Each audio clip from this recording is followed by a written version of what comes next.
غور طلب ریڈیو۔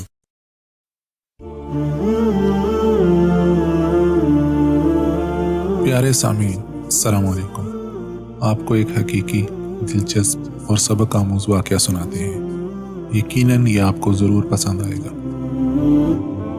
خلفائے راشدین میں حضرت عمر فاروق رضی اللہ عنہ اپنی انصاف پسندی اور دیانتداری کے حوالے سے مشہور ہے۔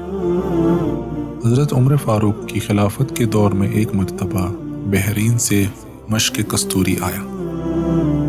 کستوری ایک بے حد قیمتی خوشبو ہے جو ہرن کی ناف سے نکلتی ہے۔ حضرت عمر فاروق رضی اللہ عنہ اس وقت اپنے گھر میں بیٹھے ہوئے تھے۔ آپ رضی اللہ عنہ نے فرمایا، اگر کوئی کستوری کو تول دیتا ہے تو میں اسے مسلمانوں میں تقسیم کر دیتا۔ آپ کی بیوی حضرت عاقلہ نے آپ کی بات سن کر نہایت فرمانبرداری سے عرض کی، یا امیر المومنین، اگر آپ حکم دیں تو کستوری کو میں تول دوں؟ حضرت عمر نے اپنی بیوی کی بات کا کوئی جواب نہ دیا۔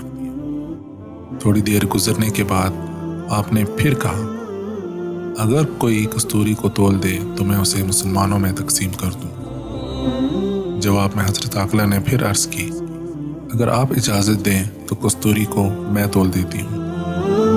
حضرت عمر اس بار بھی خاموش رہے۔ کچھ دیر بعد حضرت عمر نے تیسری دفعہ پھر یہی بات دہرائی، اگر کوئی کستوری کو تول دے تو میں اسے مسلمانوں میں تقسیم کر دوں۔ جواب میں حضرت عاقلہ نے پھر عرض کی، اے مسلمانوں کے خلیفہ، اگر آپ اجازت دیں تو کستوری میں تول دیتی ہوں۔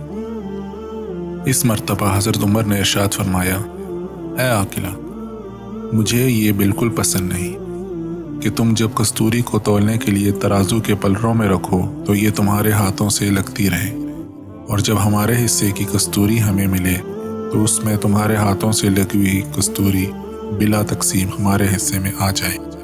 میرے نزدیک یہ بھی ایک طرح کی بددیانتی ہوگی۔